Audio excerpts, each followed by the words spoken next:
Well, good evening.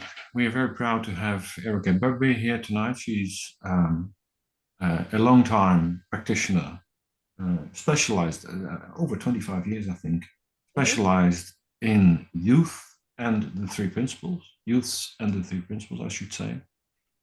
Erika has grown up within the principles. Her father and mother are George and Linda Pransky. Um, and she has brought us, and obviously, she has brought a lot of experience with us, and we're very looking forward to your conversation tonight. Good, good. Well, thank you. Thank you for having me and welcome to everybody that comes along and watches this. One of the reasons that uh, I I specialize in, I ended up specializing in teenagers. After about 20 years of doing this work, I realized that's my favorite kind of client. For some reason, those are the ones that seem to find me. Um, and one of the reasons that I think I love working with teenagers so much and parents of teenagers is that um, I was kind of a mess myself as a teenager, and having grown up in the principles, um, there was nobody that was angry or hated people or irritated all the time or moody and crying all the time for no reason. I didn't have anybody around that was doing that. I was the only one. And I just think my hormones hit. I don't know what happened. I'd been very stable, and then all of a sudden, I just became really a different person over the course of like a month or two. I just got really dark. I cried all the time. I just everybody bothered me. I hated people. So, and having what's what helped me out of that was the principles. And it took me 2 years before I was interested. So I was on drugs. My friends were on drugs. Everybody was getting pregnant, and um, just there was just a lot of not really what you want your kid doing. But that was the only place that I kind of found relief. And so it took me 2 years being kind of in that state where I got interested, and it was a conversation I had with my dad that maybe lasted, I don't know, it was maybe less than a 10-minute conversation. I think I rolled my eyes most of the time, even though I was the one looking for help, but I didn't like his answer. But then something he said stuck with me, and I think I was in a place where I was actually open. And over the next week or so, it changed me. And so, one of the things that really the main thing I'm going to talk about today is that um, how to parent when you don't have all the answers. And I think that's what my parents did. And that's what I've had to do. I have an 18 and 21-year-old kid. And I've worked with teenagers these past 25 years that have been really, really troubled, um, and in a lot of danger themselves. And um, some of the most troubled people I've ever met have been teenagers that I've worked with. And I have to do what I'm talking about today is what I have to do myself as a practitioner. So so one of the things that I find in parenting, one of the most common struggles I see in parents is that there's a way in which parents worry and feel responsible for their kids' lives, um, and kind of spend a lot of time scrambling to look for answers, to look for the cause, to look for the fix, and end up kind of in a really low state themselves, while their kids are struggling, and they don't really get anywhere. So you end up, it's like just you have a shovel and you just are digging a hole. It just kind of um, doesn't produce any answers, and you get in a little bit deeper in terms of your intensity. And I don't think parents realize that. Um, I did that myself at certain points as a mom. And one of the things that happens is, so, you know, if when teenagers are having a hard time making friends, or their friends are hurtful, or their kids or their teenager, I hear this a lot. My teenager is unbelievably self-centered, and just they don't care about people. They don't care about anybody but themselves. They don't care about how they treat people. Or they're on their phone all the time, and they're not even in the real world. They're just living through this little screen. So in response to that, parents get frightened and upset, understandably, not faulting anybody, but parents will get sort of they get afraid of what to do with that, and their attempts to try and intervene generally don't go well. My parents tried to intervene for 2 years, and I was like, just stay away from me. I have enough problems without you and your anxiety about me.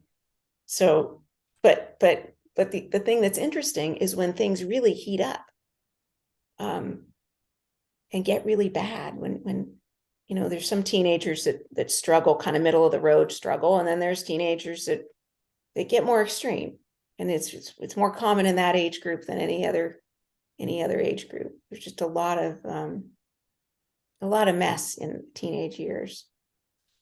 Well, when things heat up and flare up, the parents flare up too, in equal amounts. So I find parents, as their kids get more severe in their struggles, the parents get more intense. They blame themselves. They blame each other. They feel under pressure to figure things out, and it keeps them up at night. It's on their mind all day. They can't function. And every time the kid sort of has an outburst or an episode, or just is doing badly and gets more symptomatic, the parents get more symptomatic and more afraid. And then they unleash that tension on their kids. And actually, the kids are doing the same thing. And the kids, I know for me, when I would get really angry or irritable or start worrying about myself, you end up blowing up at whoever's around, and that happens to be your parents. So what I see in parents is when kids get really withdrawn, when they have addiction issues, eating disorders, anxiety, depression, they're crying all the time. What the parents do is they immediately go to, this is my fault, or I need to fix this, or I really have to be composed and on my game. I really need to be consistent. I really need to be neutral. Or they go into fear of, like, my kid's not going to be okay, or they get controlling or forceful with their kids, which just creates a bunch of extra conflict for both of them. So one of the things that I'll talk a little more about some of these things I just covered, but one of the things I want to put out there is it's okay to not know what we're doing as parents. And it's okay to have a problem happening in your kid. You're the one, they're on your roster, they're on your resume as one of your part of your job description, and have no idea what to do with them. That you can have something you're responsible for essentially be on fire and not know how to put the fire out. And the reason I say that is that, I know it doesn't feel that way, but that's why I'm putting this out there, is not having answers is a part of life in every area of life. We understand that when it comes to certain health problems we have, relationship problems we have, even if we're talking about divorce, and there's your well-being and their well-being at stake, a huge amount of money, you're worrying about kids, even when there's a lot at stake. You may have a marriage, you don't know how to work it out. And we understand that. We at some point, we come to peace with the fact that, well, we have answers based on the fact that we don't really know what to do. We have to do something, but we don't have a solution to the whole thing. And there's a way in which we understand that and are okay with that. We don't like it, but we get that that's a part of life. And I think in a way, there's sort of two traps that parents fall into. They get lost in a way they don't seem to get lost in other areas of life, within their own thoughts. And one is that we kind of make it up that it's on us to solve our kids' problems, that it's our responsibility. Which is interesting, because for a lot of parents I work with, their parents didn't feel that way. Their parents just, they were sort of out of touch. And if their kid was getting bullied, they'd say, well, I don't know, just, suck it up. Or, it could be worse. Here's what I had to go through. I had an alcoholic dad. They're kind of, it's interesting. Every generation kind of parents has their sort of, their culture, their beliefs and their ideas. And those come from thoughts that we pick up along the way, and then they look like truths. And for a lot of parents, that sense of it's unacceptable to have a kid struggling and I have to sort it out right now, even though I don't know what to do. That pressure is thought that we picked up along the way and are using against ourselves. It's a truth that a lot of parents feel. And one of the reasons I'm talking about this is because I'm suggesting it's not a truth. It's an idea you picked up. And so that's, well, I'll talk a little bit more about that, but that's one of the traps, is parents feel like, well, my kid's mental health is my problem. And the other trap parents fall into is we want to fix things so that we can stop our own worry, fear, and stress. Not that we're self-centered people, but there's a lot of problems. I thought, like, I'm done with this. You get frustrated with, your kid that's talking back, or your kid that's unmotivated in school, or, doesn't clean up after themselves. And really, it would just make your life easier if they just stopped doing that. If they just get in line, and, if they'd mature faster, if they'd be less self-centered. And so there's a way in which it would be a lot easier if they were more stable and well-rounded and more mature, so that we could feel better. And so in a way, one of the things I'm going to suggest here is that the biggest gift we can give our kids is to be able to find our own well-being, even when life's a mess, and even when our kid's a mess. So, for most people I talk to, their kids' struggles is the biggest problem they've ever had. And it's the worst problem they've ever had. It's the most alarming, it's the most personal, it's the most emotional. And what I'm suggesting here is that what the principles, the 3 principles are pointing to, is that it's possible to have something in life, in the secular world, in our circumstances, be a mess, and for us to find a place of calm and peace about it, even while that thing is on fire.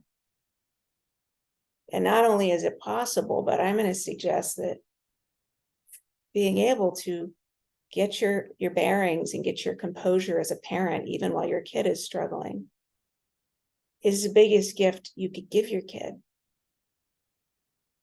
Basically, you have this opportunity to show them, look, I don't know what's going on with my kid. I'm freaking out. I'm scared, I'm panicked, I'm tired and frustrated, to be able to step away from things a little bit and get your bearings, find your calm, the way you do with work problems, the way you do after an argument with someone, you kind of, you get your balance back before you have answers. That's the power that the principles, that's what I heard from the principles, just for myself. When I think I was 14 at the time when I had my first sort of insight. And I was a mess myself, and it scared me. And I thought, this is how I'm going to be when I'm older. I was suicidal. What's interesting is I had this realization: I don't have to be afraid of this. I don't know what to do with it, but maybe there's a way out. Maybe I'll find a way out. Maybe this isn't how it's going to be. And essentially, I found a space from all the noise that I could hang out in. And essentially what I found is, I don't know what to do with that, but I'm not going to freak out anymore.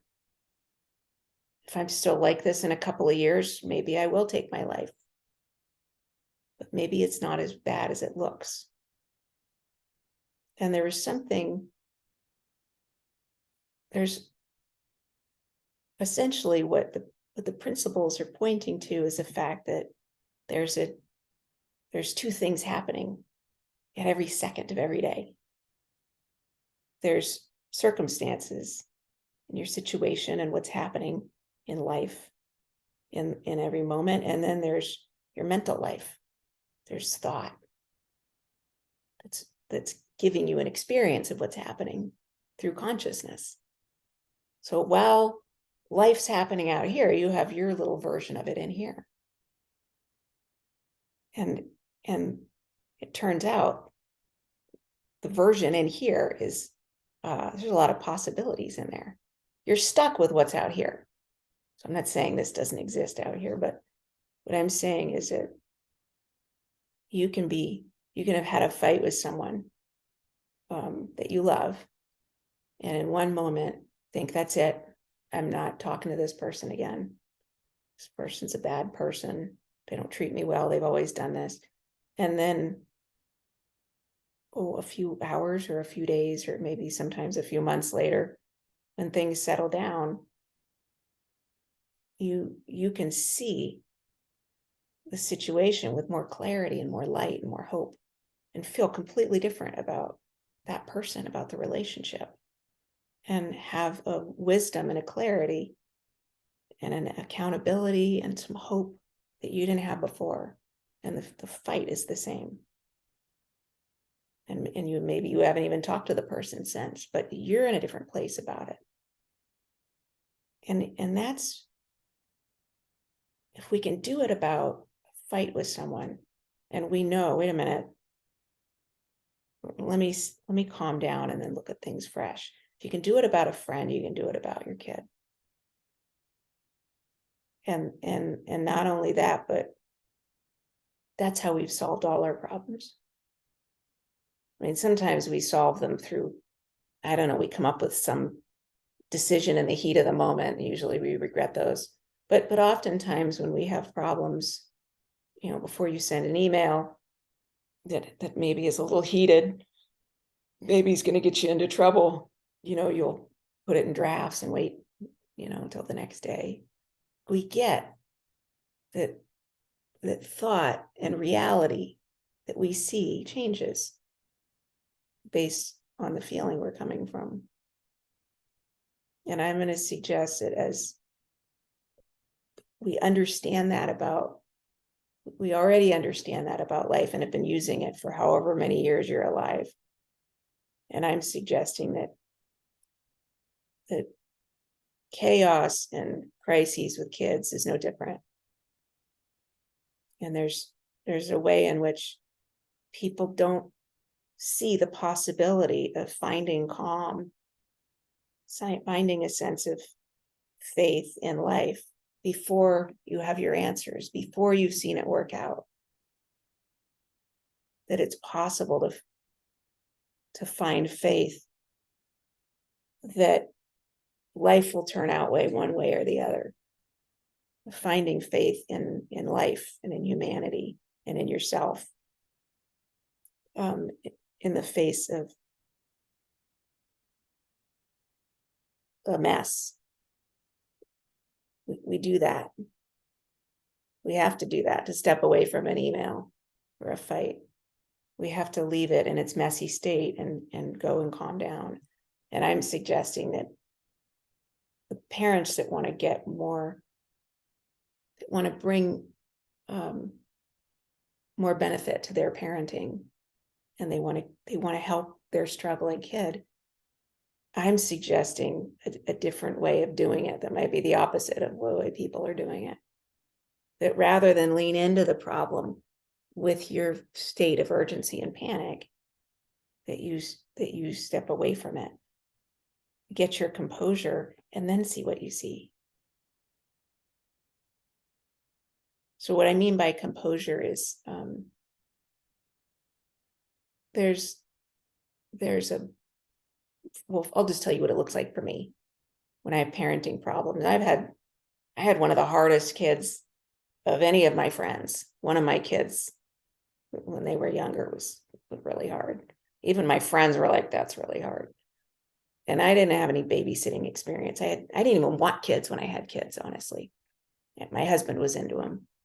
And as soon as I had them, I was in, but I had no experience. And I had to find, when I throw everything I have at a parenting problem and it didn't do anything, just bounced right back at me, or it made things worse, I had to go back to the drawing board and find like some faith, like I'll look tomorrow and maybe I'll see something.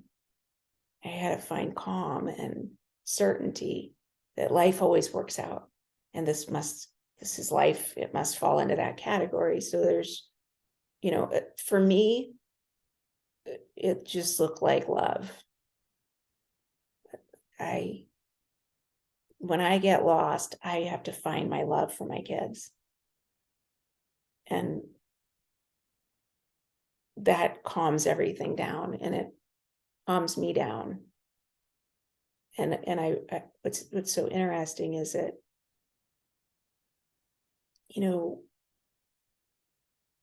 the reason that works is because we're connected to a wisdom and common sense.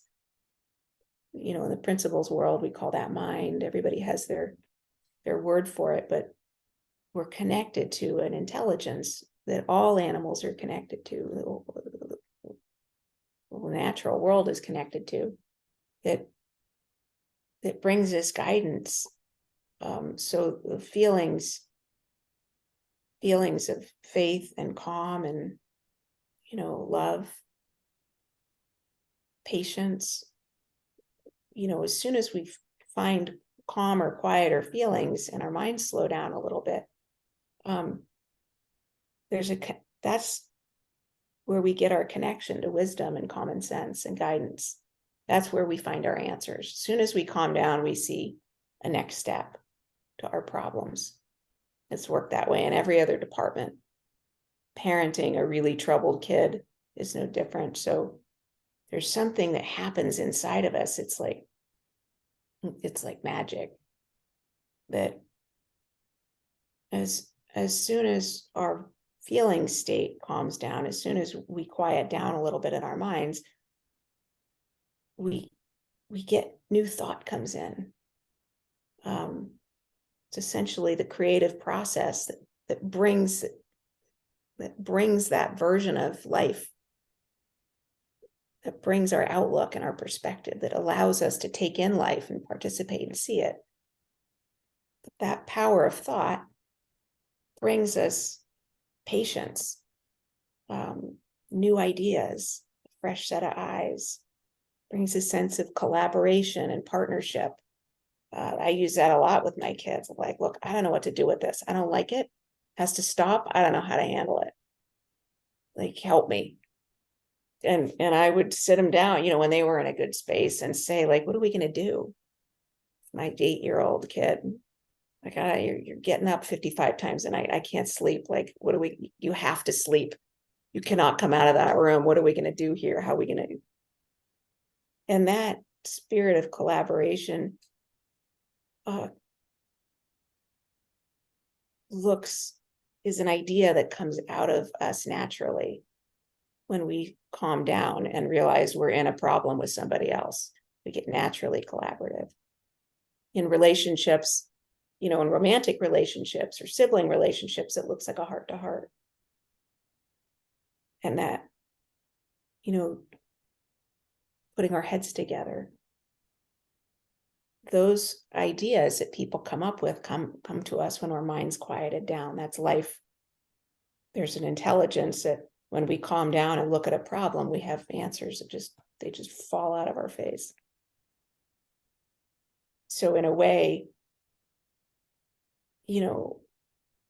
really what I'm saying is, if in a crisis, it's the people that can find quiet and calm in their minds that spring to action and give direction. And that allow us to forgive, to kind of come to peace with the state of a problem, and to find our patience, to be able to listen, to be able to trust life that we'll be able to work it out. There's kind of a magic that happens in that state. And I'm suggesting parents, rather than trying to bring a solution, trying to feel pressure to fix, to look in the direction of, well, what feeling can I bring? What if I brought a different feeling that brought a different side of me out as a problem solver? And I'm suggesting that feeling is, for parents, is, you have to look and see what word makes sense to you. For me, it's love, or a feeling of coming to peace with how ugly things get, that allows you to reset and get out from under your reaction to the problem. So in a way, I'm saying, well, what if the legacy we give to our kids, what if the gift we give to our kids is not solving their problems, but to show them that, what if that I can be okay even though I don't have the answers to a problem that's happening right now? What if we could do that? What if you could show your kids it's okay to have something going wrong in life that you really care about, that really matters, and to say, I don't know what to do right now. We'll figure this out. To find your love and your patience and your trust in life, and that it's okay to just have that, and that it's possible to have that. It's possible to be calm in an emergency, and to show them that. So I'm suggesting that in a way, that's how we teach these principles to our kids, is to live it ourselves by finding by seeing the fact of thought in ourselves and where we're coming from, and get a little bit more ownership over that, a little more a little bit, raise our game a little bit in terms of what we bring in our feeling to the situation, to our kids. And that through a nicer feeling, your interventions are better, your ideas are better. You're even before you work things out, you get your connection back, so that you're not just in reaction, you're at least present. So here's what's going on. I don't know what to do. Do you know what to do? To be able to kind of bring that to them. So in a way,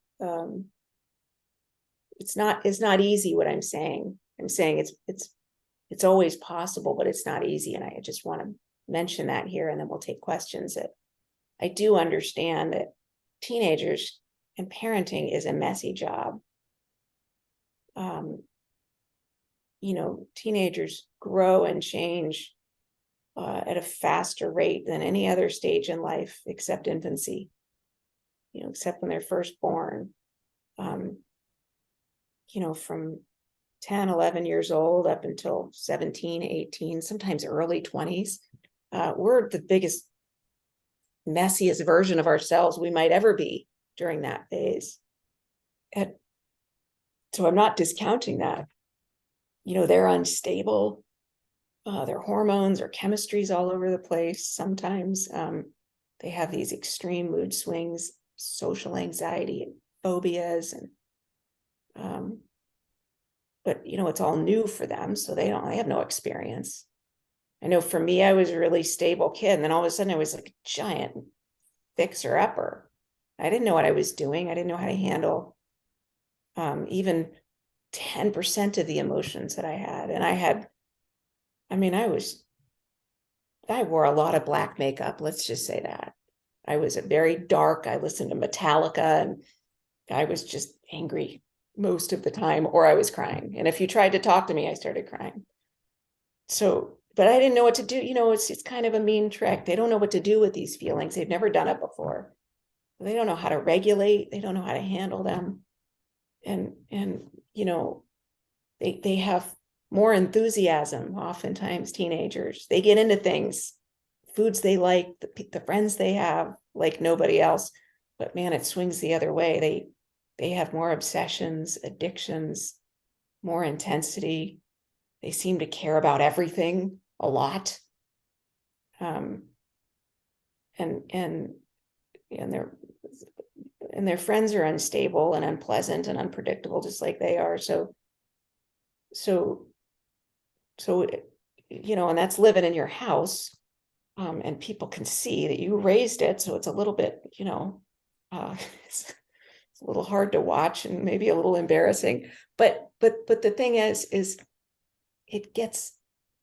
boot camp for them. I don't know if you have that there, but it's like a training camp. They just get thrown in the deep end. And when they come out of it, especially the really spicy, scary, extreme ones that are hard to parent, they're just like us. They learn from mistakes just like us, even though it doesn't look like they're learning anything. And they look fragile, but they're not. They're very robust. The kinds of things teenagers handle, the drama, the meanness, the harshness, the disrespect from teachers, and because they're disrespectful to them often. The amount of struggle, emotional struggle they handle in a week is the equivalent of what we go through in like a year, maybe 10 years. So they look fragile, but inside their withdrawn little minds, they're handling things. And so it doesn't look like it, but they're connected to exactly the same wisdom and common sense that we are. And if you don't believe me, well, you have to look when they're up and not when they're down, which I think is maybe one of the biggest problems. Is there's two completely different kids sometimes living in your house. There's the one that's in a good mood and stable in themselves that you recognize, and then there's the symptomatic one that freaks you out. You have to, if you look when they're calm and you feel like, okay, they're back, I recognize this one. That's the real one. And that one is going to be okay.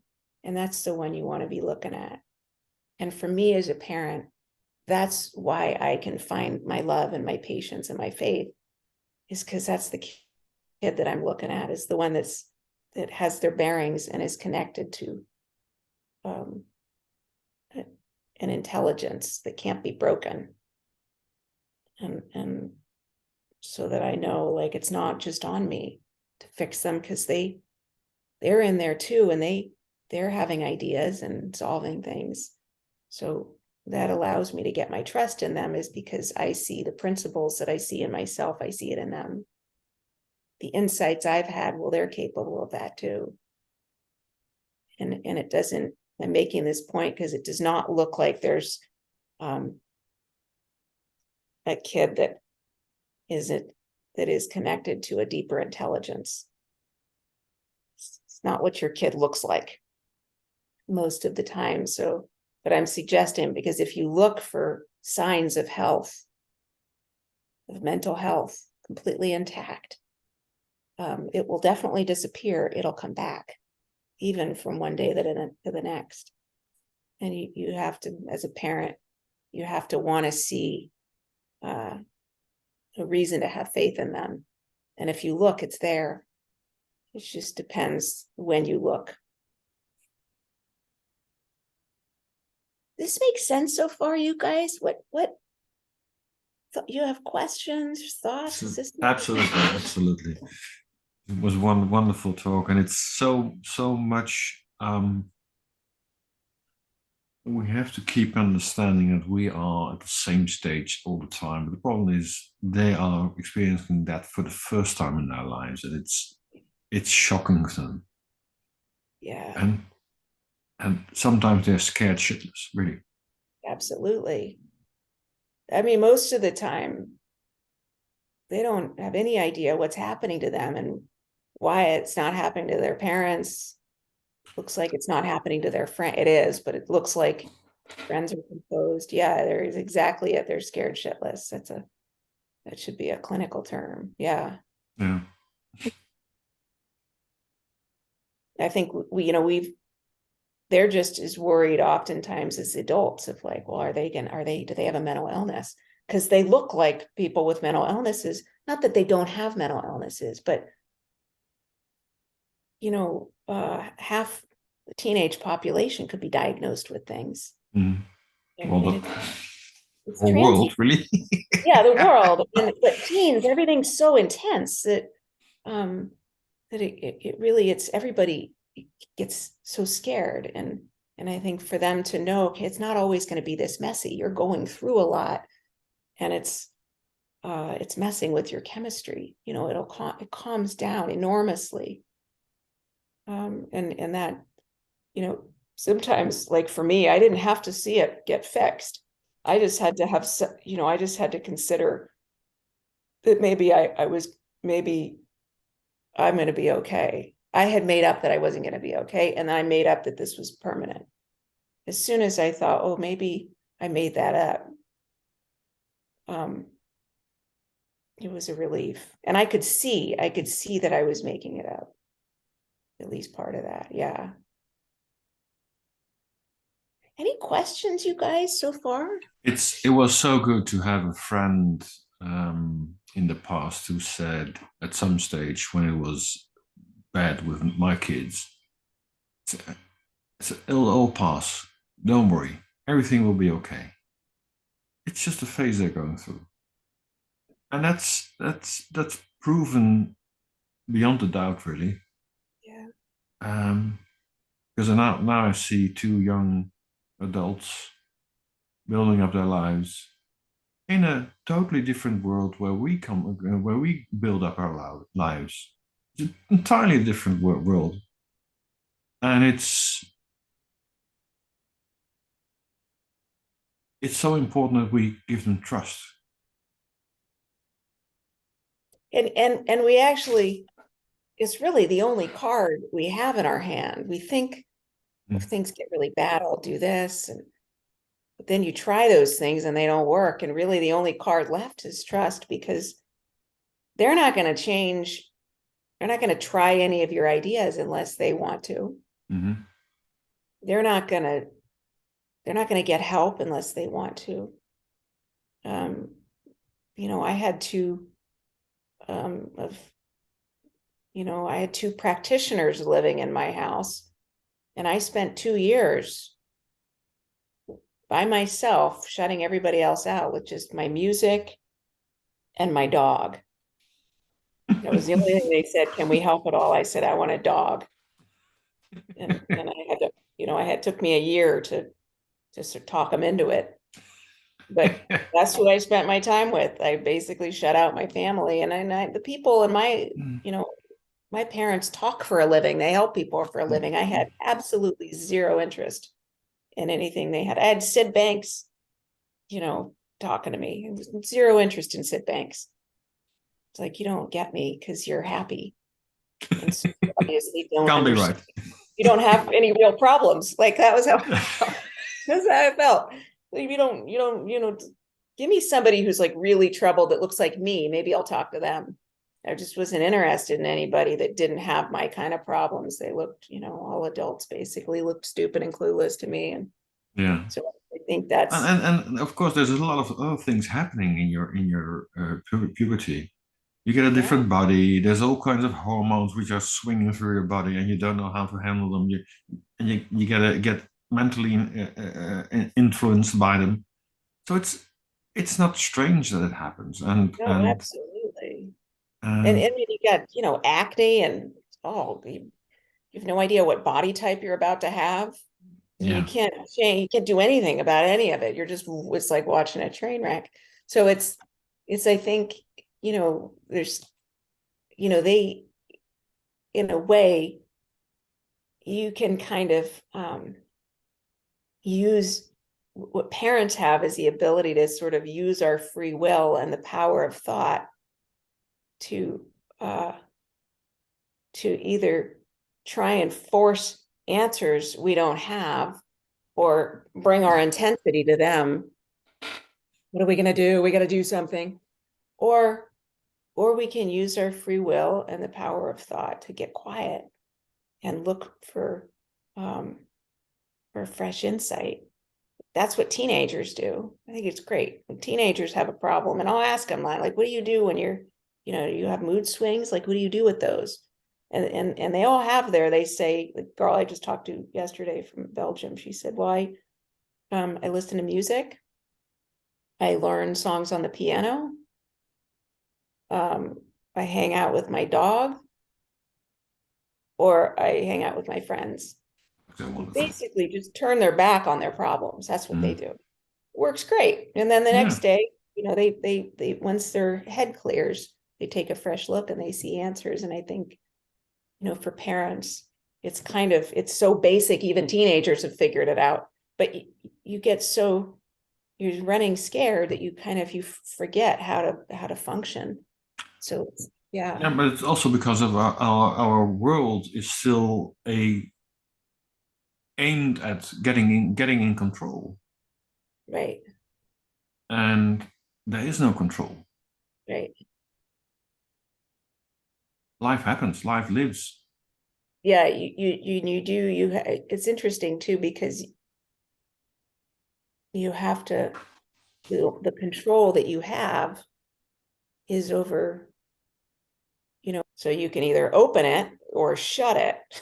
And I'm saying, well, you got to look at like just having some uh you know factoring in, well, what comes out of my mouth is going to be based on how my outlook, how good it is really going to be based on how I see things and how I feel. Mhm. So if your kid looks like a bad kid, if you look like you failed as a parent, that's fine. Just don't open your mouth. Or what I do, I open my mouth and I have to come back and say, sorry. Like, let me say that better. You know what I said a couple days ago, I totally didn't mean it and I was lost. And like, let me give you the revised version. So you just, really you just, as a, in the other relationships in our lives, we get this. I have to stop talking. I have to leave the room. When some family member starts talking about politics at a family dinner and you're just about to launch, you get like, I'm not doing that. I'm not taking the bait. So we just lose ourselves a little bit because there's uh, Pressure. so much thinking in our head. There's pressure, or we just have so many ideas in our head, or it just looks like, well, it's right here. It's my kid. Like let me just steer things this way a little bit. And, you know, they're not very open to our suggestions. Oh, and the surroundings aren't helping either. I remember very well my daughter had a dark period like you had when she was much younger. She was very young when she went to high school. Mm. Um, and we had a meeting with the teachers one night, and the man said to us, "Your daughter hates me." Mm. And we said, "What?" Your daughter hates me. We said, dear master, our daughter is not capable of hating. You must have made a wrong decision somewhere, but it's not true. She can't be hating you. She might not like you. She's not hating you. Otherwise, we would have known. Yeah. It's amazing that even teachers Yeah. do that. It's Yeah. crazy. It is. It is. It's interesting. I think it's, you know, as people, we kind of, especially if, you know, if you're fortunate enough to have your life together in other ways, and like a teacher, if you're fortunate enough that you can get through to any student, you know, you're at a disadvantage because when there's a problem you can't solve, if you're used to being able to pull things together, is really uncomfortable. Mm-hmm. And, you know, it's a great problem to have if you're used to sort of, you know, being effective, and you kind of have other areas of your life where you kind of know what you're doing. You know, it can be very unnerving to have your kid really not know what they're doing, and to think other people are looking at you thinking, well, they're, you know, look at their kid, they must really be, you know, a terrible parent. And the problem is a lot of people do think that. I thought that before I had kids. It's like, yeah, those people don't know what they're doing. How much you thought you knew what you were doing before you had kids, Yeah. and I had everything figured out, you know, in 15 years. But that's the thing is to be able to, right. And I think it's just being able to not take thought so seriously, to not take your outlook so seriously, your reaction so seriously. It's just, uh, you know, half of what we think is just garbage. You know, we don't know what we're talking about. You know, Well, it's contaminated. and that's one of the biggest problems. Our left side of our brain is called the master of your brain, or we think it's the master of your brain, and we think he doesn't make mistakes, but he Right. does all the Yeah. time. It's so silly. Yeah. Everyone trusts that thinking because we don't have anything else, Right. so we Well, I trust that think thinking. exactly is it does look like through life experiences, there's certain truths that you have, like the dad I talked to just a month ago. He said, well, you know, he was raised military dad. He was raised that you don't quit. And well, his kid's basically quitting everything. And he said, you know, you hired me and said, can you get my kid, you know, to stop quitting things? And I said, but I definitely can't do that. I don't, you know, I can refer you to people that might attempt that. I don't do that. But if you want me to help your kid the way that makes sense to me, I will. But I ended up working with the dad, and the dad, I said, look, that truth might have worked for you. That rule about parenting might have worked for you, but that doesn't mean anything. There might be kids out there that works for, but I don't know how many kids you'd have to cycle through to have your specific set of rules that came out of your life experience work for that kid that you have. It might have to take 1,000 kids before you find one that aligns with all your ideas. They're just truths you had at the time that served you in that moment. And that's what's so amazing about the human mind is it will come up with, it's like a kitchen that has every ingredient. Mm. It will come up with an answer for you in that moment, in that moment of time, and the kind of person you are. Here's what you should do with this job you hate. And it's going to be a different answer for a different person. Every situation is different. The problem you have, the power of mind and the creative process of thought can show up to a problem and cook up an answer. Mm-hmm. And if it doesn't work, you can go back to the kitchen and request a remake, and it'll come up with another one. And that's how we've evolved our relationships with people. Mm-hmm. Our careers and our jobs. So, and that thing is your kid has that. And so the pressure's not really on you it's not just your kitchen, that they have a kitchen. And like your food come out of your kitchen is not going to work for your kid. And I think that's the thing is for me, that's what took the pressure off, is knowing, my kid, this might be a problem that they grow out of, or maybe they take this into adulthood. I don't know. I still have things I get caught up in. I'm 52 and I grew up in the principles. You still have things you're worrying about something in the middle of the night. You're like, why am I doing this? This is the stupidest use of thought and free will, but you can't shut it up. And we're going to go to the grave with thought that outsmarts us, because this whole system was here before we were. So there's something, I think, being able to have some respect for the fact that, we're just winging it, and we can try things with our kids, but ultimately we'll either figure out what it is and solve it. We'll have an idea that works. They'll grow out of it, or they'll work it out with life. Once they go out into the world, just the way that we were definitely not finished when we got out of the house. We were, I mean, most of what we learned happened, when we left our houses. So I think having, letting people off the hook, letting parents off the hook to know, like, it's just like at work, you come in for your shift, you do what you can, and then you go home. In a way, it's like that. You just do what you can for them. And if what you really look to offer is the ability to, when you don't know what you're doing, is okay, and to not be upset, to do your best to come to peace with whatever life is doing.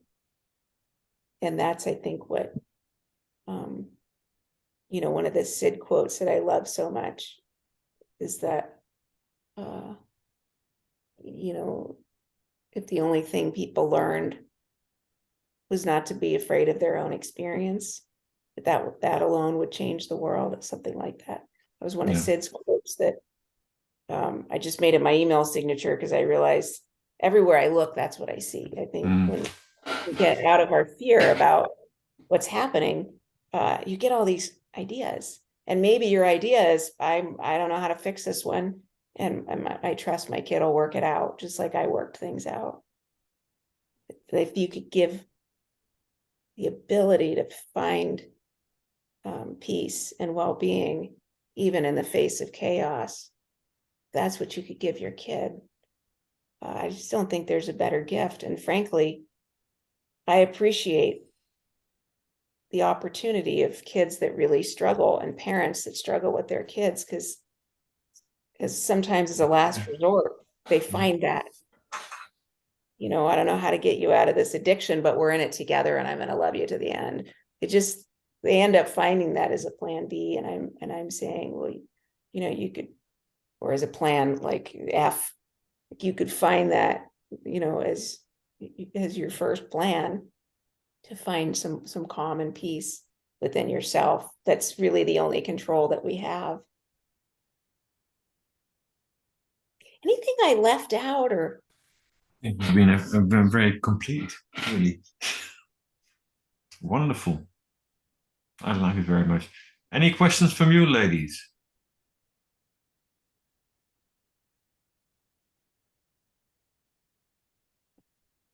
I just wanted to say, I thought it was a really reassuring conversation we just had. A gentle reminder to bring love to the situation and trust. So I'll keep that in mind. Thank you. Oh, that's great. That's beautiful. Great. And trust, you're absolutely right. Like, it's a funny thing to trust the least stable person that you know. That's really what I'm saying, right? But like, it does something to when people have confidence in us. I don't know if you remember when you were younger and someone, was interested in what you had to say and talk to you like like you mattered as much as an adult, and they kind of had confidence in you. even when you didn't really know why. It just, they were interested in what you had to say, even though other people aren't. It did something for us. And we sort of, just saying, look, even if you don't say it, but you feel it, like, we'll work this out. You'll find your way through this, and I'll be here to help. That kind of feeling, it's just it calms us down when we go to a friend for help, and we're freaked out about something big, and we go to a friend and we're talking to them. That's really all they're doing, is they're just listening to us. And because they're not reacting to it, it calms us down. And then we see better. When you see better, you do better. And there's something in just having our friends trust us. Being able to bring that to our kids is really no different. Just our friends look like we're not responsible for them, and that's the only difference between our friends and our kids. So I think trust is you hit the nail right on the head. It's not always easy. No. But yeah, I like what you say. It's in the feeling. So I'll keep that in mind. Yeah. I think, to your point, you're absolutely right.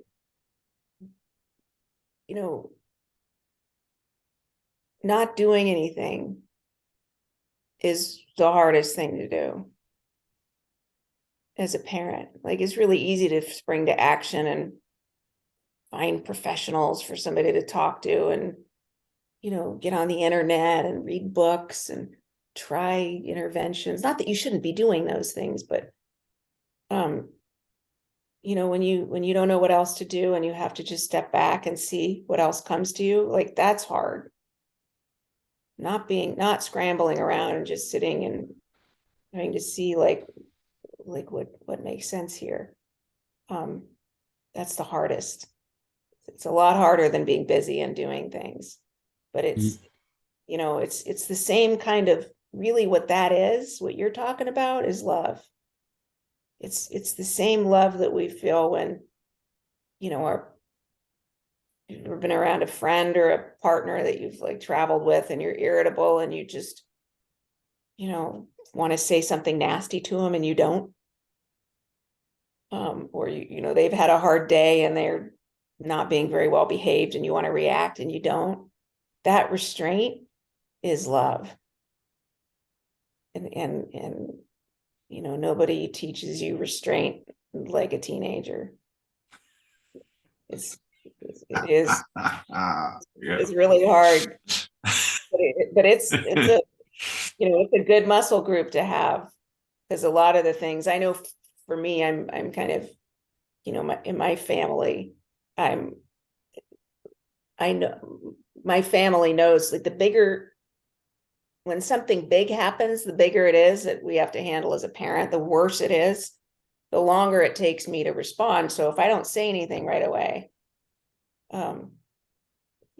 they know, like, something's coming, but I don't know what it's going to be. And sometimes it takes me a few days, or I'll come back and say, right,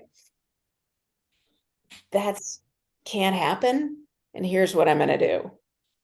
So I think a lot of it too is people feel like, well, you have to, but the principles are saying that you can't, you have to be in a good feeling all the time, and so you can't set boundaries, you can't have rules, you can't have, you can't be firm with them. And one of the things that I discovered early as a parent is, you can say no, but you can say no with love. You can be really firm with love. I'm a pretty strict parent, but I do it. The more of a problem my rule's going to be for them, the more respect I give them, and transparency. Say, look, you don't have to understand it, you don't have to like it, but this is how it has to be. And I'm really careful in how I roll things out to make sure, am I out of line here? is this a good move for them? So a lot of the heavy lifting of parenting can be done through love and really helps protect your relationship with your kids and helps them feel that love, even if they don't, like what you're doing. Yeah, good. Thank you for that. Wonderful. Any other questions or comments, Annette? Anything? I loved it. I loved it. It was, yeah, I really thank you so much for beautiful conversation. Yeah, it resonated in all areas, and I needed to hear this. I know it, I knew it, but to hear it in this way, yeah, it really resonated with me. Thank you so much. Oh, good. Good. That's the beauty of these webinars. It refreshes your knowledge, which you have already, but you seem to forget all the time. Yeah. Yeah, and I work with parents who struggle with children who struggle with eating disorders. Mhm. And the main thing I always point to is to have trust.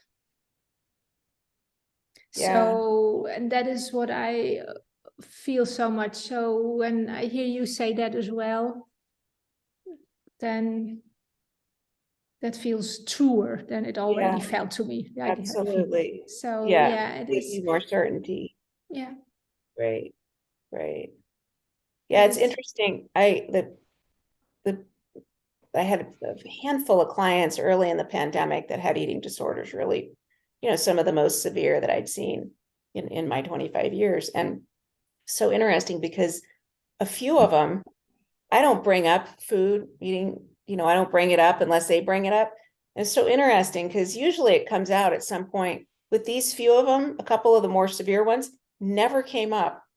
And yet the eating disorder behaviors disappeared in all of them but one, and that one still struggling, but just is making improvements all the time. So but what's interesting is like that's the ultimate in trust, is if you just talk to them about, help them in whatever areas they ask for help, they connect the dots on their own. Mm. Even though they don't, they don't have a lifetime of hearing about eating disorders. And I know all my friends in college had eating disorders, and they don't have any life experience. They're just a few years old in that, in some of these topics. And yet they can take what they learn over here and generalize it over there. It's amazing to me with all the chaos going on. It's like their consciousness, their daily life is like, living in the subway. It's just a lot going on in there. And yet they still can put things together like that. I think it's amazing. I think there's, teenagers, I just have so much respect for young people and parents that are kind of in the trenches helping them. I think like what an amazing group of people and what an amazing community. So yeah, I'm happy you guys are here and we get to put this out there. I hope it helps, other parents and, flows down to young people. I think you did a wonderful job tonight, and I think a lot of parents will resonate with what you told us tonight. So it's a wonderful show. Thank you very much, Erika. Well, thank you so much for having me and for doing this, for all of you out there getting the principles out and, working to put these webinars together and showing up for them. And, really, I've been doing this my whole life, and I'm always grateful to find anybody that's out there trying to share this message. I really appreciate the effort and the invitation. Thank you for having me. Thank you very much. Thank you so much. Thank All right, you. you guys. Thank you. Yeah. Have a Bye. nice weekend, everybody, and thanks for coming. Yeah, Have a you nice too. weekend. Thank you. Same. Thank Bye. you. Have a great weekend. Bye-bye. Bye.